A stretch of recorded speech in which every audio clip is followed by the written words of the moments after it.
Well, it's that time again. It is time for another Wheel of Time book review. Now, it has actually been about 7 months, guys. 7 months since I have reviewed one of these books, because after Fires of Heaven, I just ended up reading a bunch of other stuff and did not continue the series. But I am rectifying that with 2021. Now, this will be spoiler-free briefly, and then I'm going to jump straight into spoilers because there is a lot to talk about.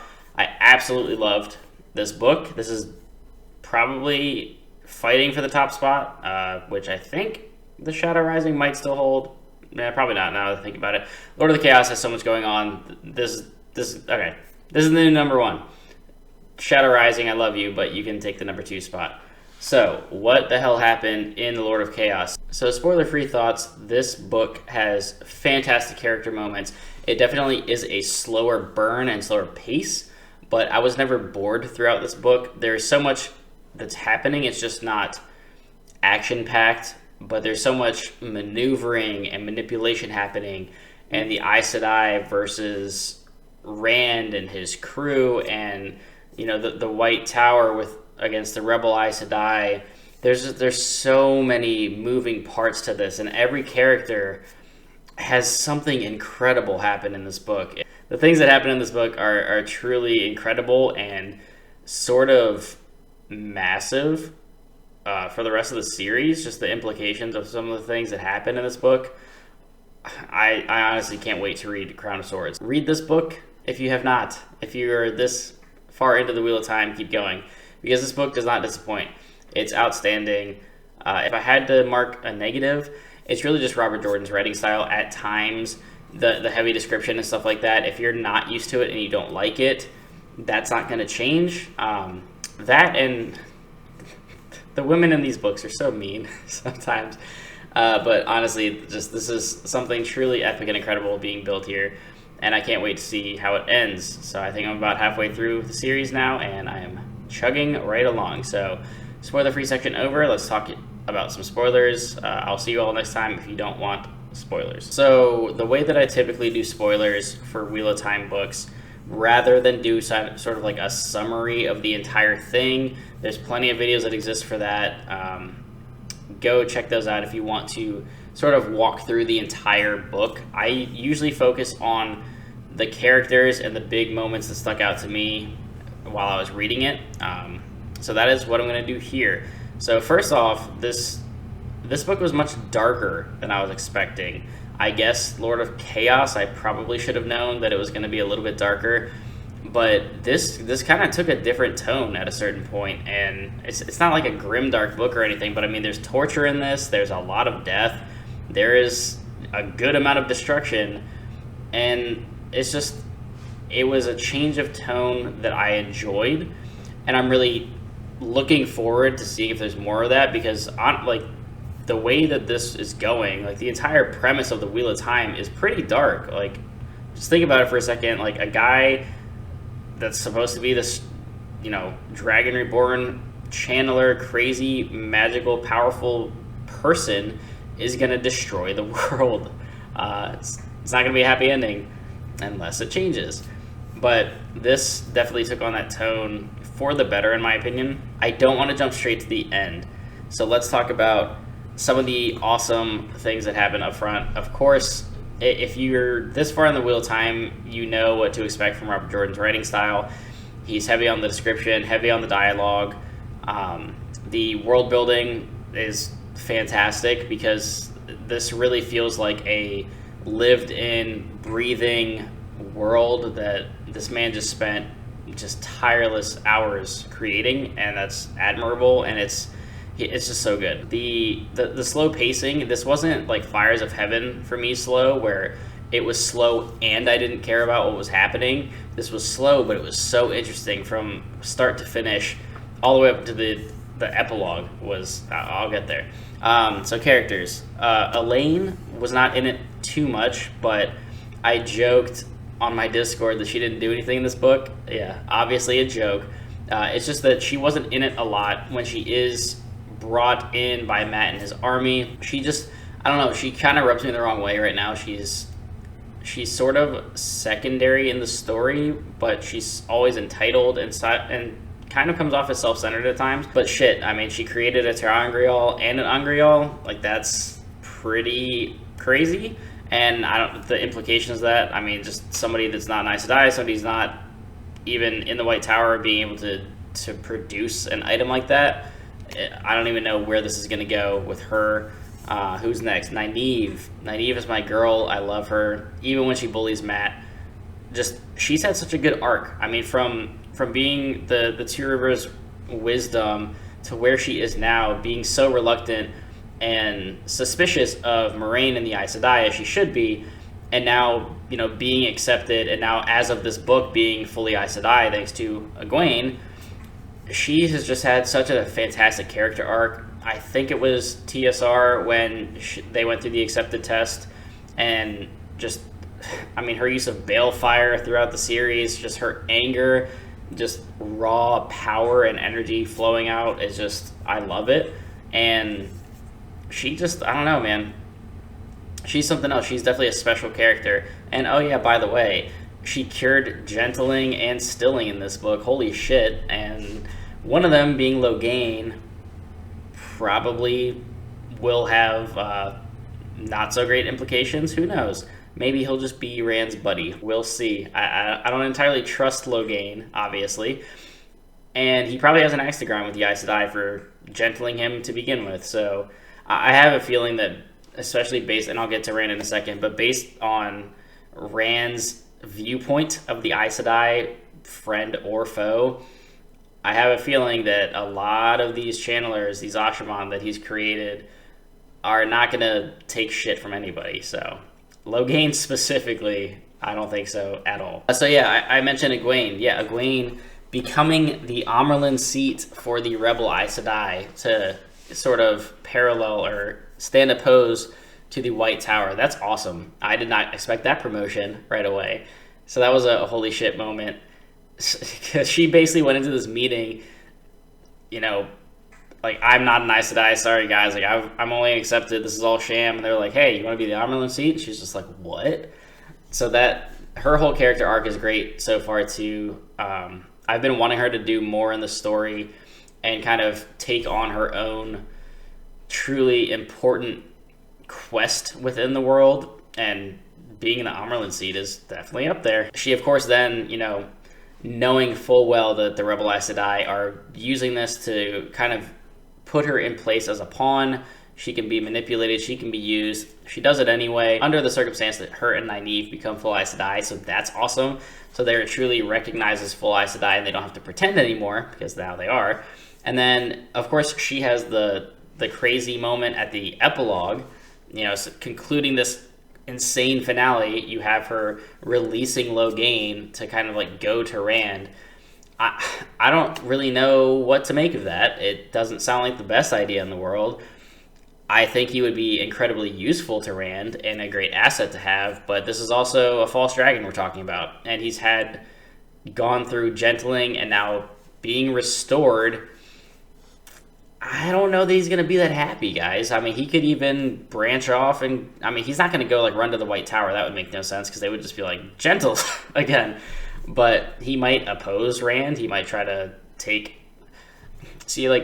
I think he might oppose Rand, but everyone at this point in the story knows and recognizes that Rand is the Dragon Reborn. So I don't know if that'll happen or not, but I don't entirely trust Loghain, and I feel like he'll be up to something in the background that I don't know when that will resolve. If it's not next book, it probably won't be until post-Slog, so we'll see what happens there. Perrin, my guy Perrin, finally makes his return. Not quite as triumphant as I wanted initially, because he isn't in this book that much until the end, but his parts in the middle, I love Perrin. I love him as a character. Faile basically being attached to his chapters was just insufferable, because Faile, I could not stand her in this book. The entire dynamic of Perrin meeting her parents and the whole like sex conversation and are you gonna be a man to my daughter, and all that shit was just like, okay, this is too much. I don't need this much personal information going on here, but I I don't know. Fael just kind of irritated the shit out of me in this book. But I mean, holy shit, Perrin. The ending of this book, the command that he's willing to finally show and take on as a leader in this world, and just accept his, wolf side of him, and calling on the wolves at the end, kind of bringing them into this battle. I mean, he's leading a wolf army. Like, that's just cool. And I love Perrin. He's an awesome fighter. His entire Ta'veren power, I guess, if I want to say it that way, just being able to commune and talk with these wolves, like, that's just super cool. I love animal companions. I love being able to talk to animals. All that kind of stuff is right up my alley. So that's probably why I immediately attached to Perrin, because that's sort of what he is.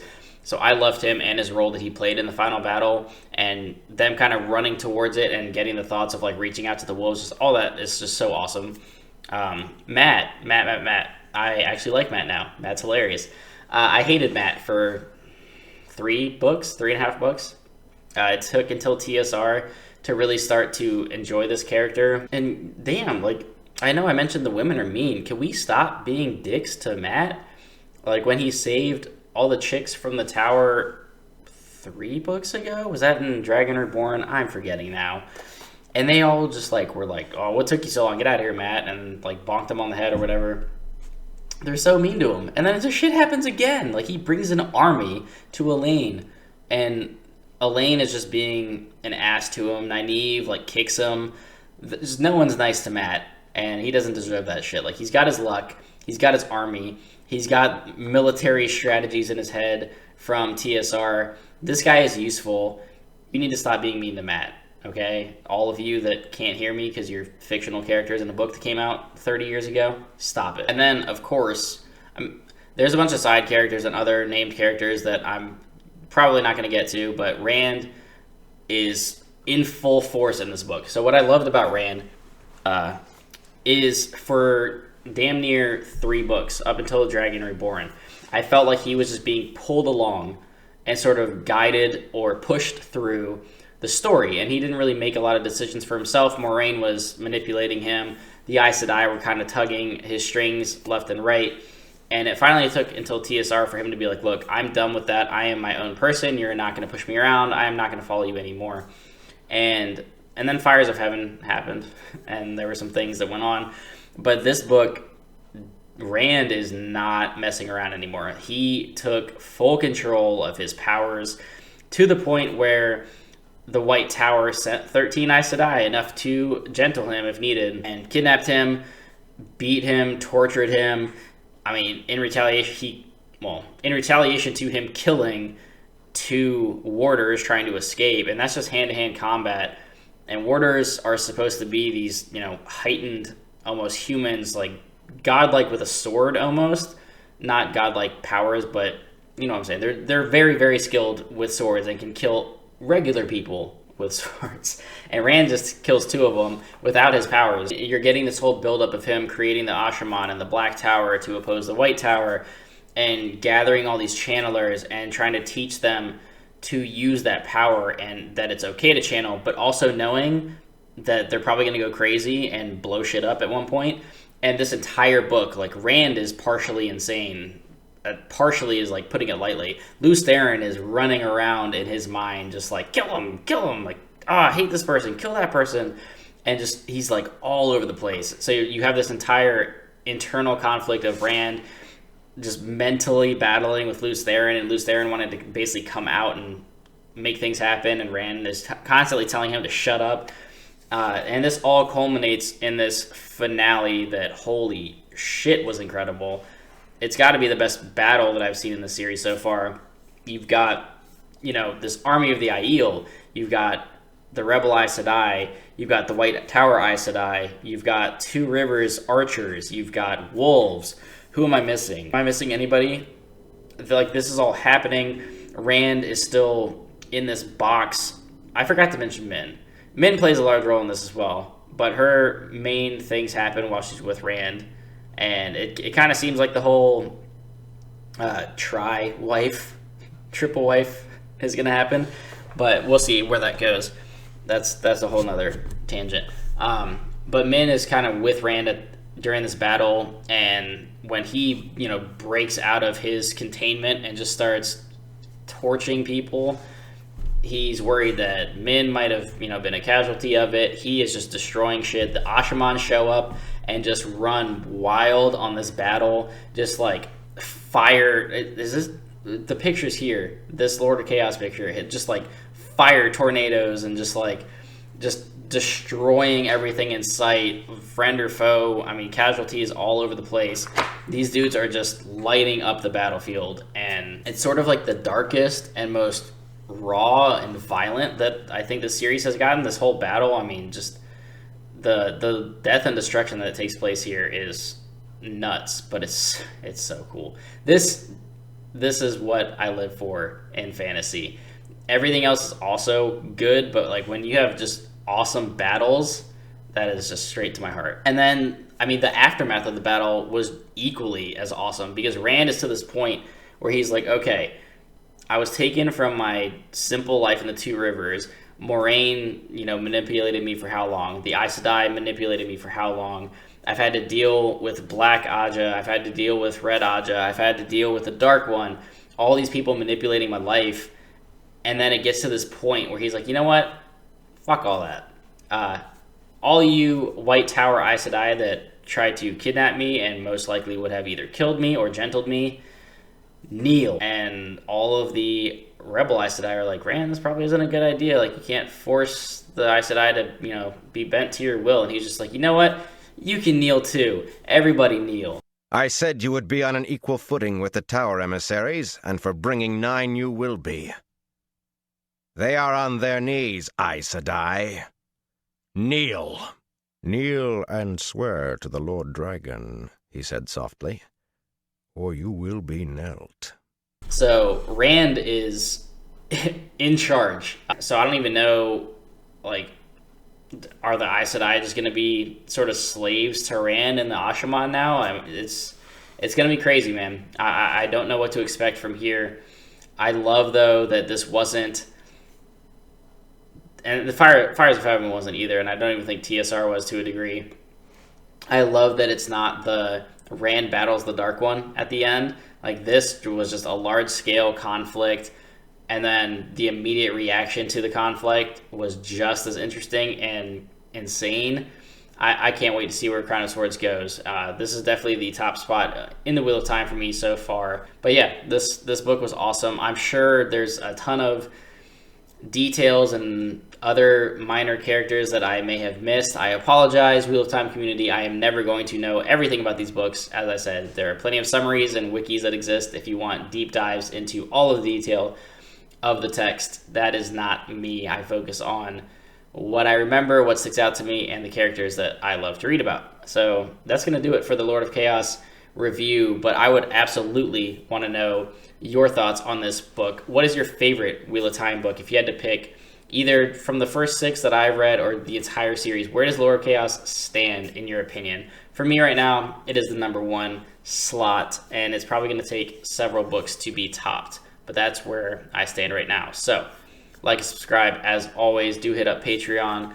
If you want to support the channel financially, that is, of course, always optional, but always greatly, greatly appreciated. I would love to see you in Discord, though, or at least leaving a comment down below, as we just talked about. Just keep the conversation going. I love talking about books. That's why this channel exists, and I would love to hear your thoughts on the Wheel of Time and whatever else you want to talk about. So that's going to do it, guys. Until next time, keep reading.